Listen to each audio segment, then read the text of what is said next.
This part of the video is going to serve as part introduction, part disclaimer, if you need one. Hi, I'm Kira Nicole.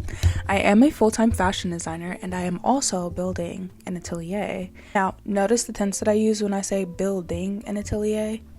Building.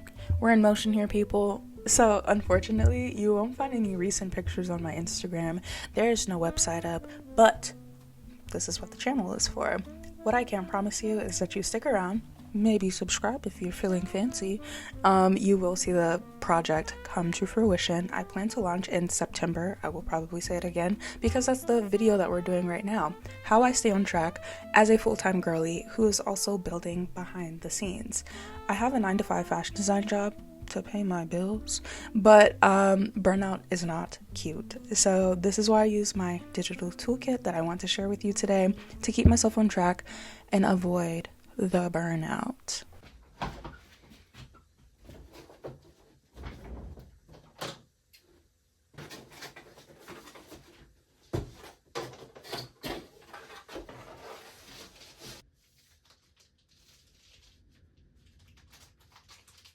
Something that I've talked about before is how hard it is to try to post the process while you're in the process, and this is what you'll see very soon.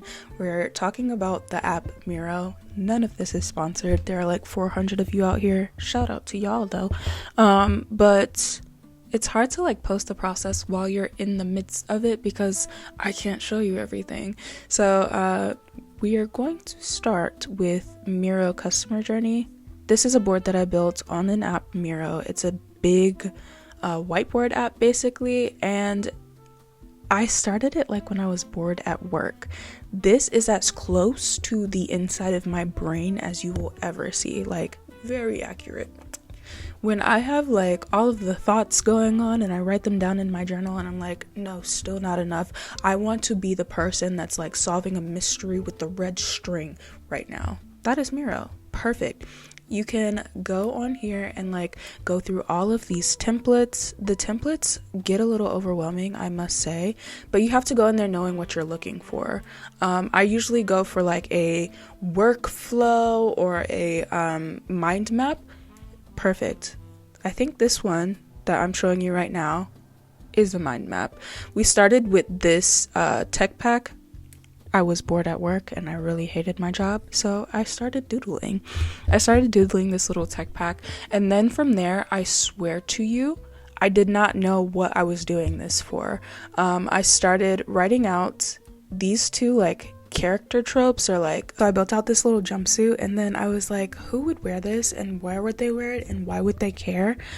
And I swear to you, I was just asking myself those questions. No business plan, no thoughts of a business in mind.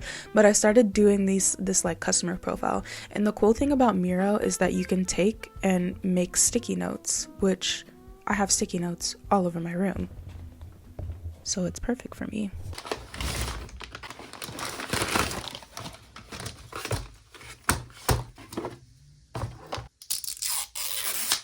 So this is godsend app where you can pour your brain out basically, and then from here, let me scroll in the tiniest touch. From here I did my branding and the color story and what I want the pop-ups to lead to as far as e-commerce, the campaigns, the shoots. On this page profile, I have in my pop-up shops what I want my customer to feel when they're walking into the pop-up, what I want to say to them, how I want them to feel leaving, how I want them to feel trying things on. It's all written out here, so there's nothing to guess. So that was my first Miro board, my customer journey. What I actually started without knowing that I was starting something, and it was just a fun, cute little game. But then it got serious. So I went to Miro. I think this template is more of a presentation style. So one of my boards on here is a key milestone. So Q4 2025, I did start this project last year, to Q3 2026. I'm launching late summer, early fall. So around September, late July. So this is what really keeps me on track. I want to start the product range in late year 2025, and then I want to launch here at Q3 2026. And then if we slide over this way, we can see my niche neighbors, which I don't like saying competitors. So these are my niche neighbors. They do a similar thing to what I do, and this is why they're successful. Wrote it all down. This app is what visually keeps me on track, and we're going to go over to Notion now, which I didn't like at first because it was like too stiff for me. Remember, I'm coming from here, a huge whiteboard that you can slap stuff on, but Notion is a very much workflow based application. I didn't like it at all because it was like too much for me and too stiff for me at the same time. You'll see what I mean. But then I found templates. This person's, I'll show you, I'll put it in the description as well, but this person's template really made the most sense for me in what I'm building.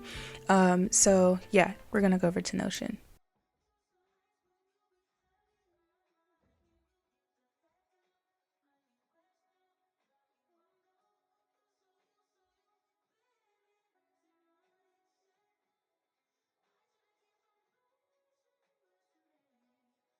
Okay, now we're in Notion. You can see what I mean. It's kind of like stiff and overwhelming. This is Whimsy's template, like I was telling you. I'll put it in the description box if I can. But this is how we keep workflows on track. So, for example, we come over here to this tab and I can like check things off as I go. As y'all saw, I have the brown skew fabric. Here's a little bit of it in the corner, but I can just like check things off as I go, and like as I think of things, I just like put them all down here as well. So that's like the what we need.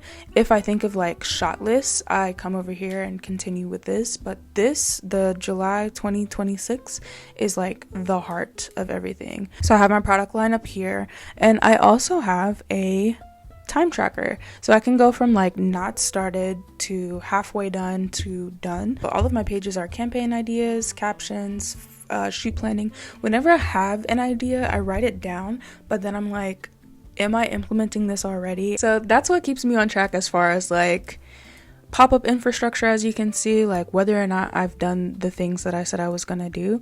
And I wouldn't say I'm like proficient in this app at all. Like it's still very much confusing to me, but for what I need, it's here. I do understand why this happens, but I'm very interested in seeing the in-between of people's business journeys, of people's artistry journeys, and it's very rarely shown or documented online. I do understand why it happens.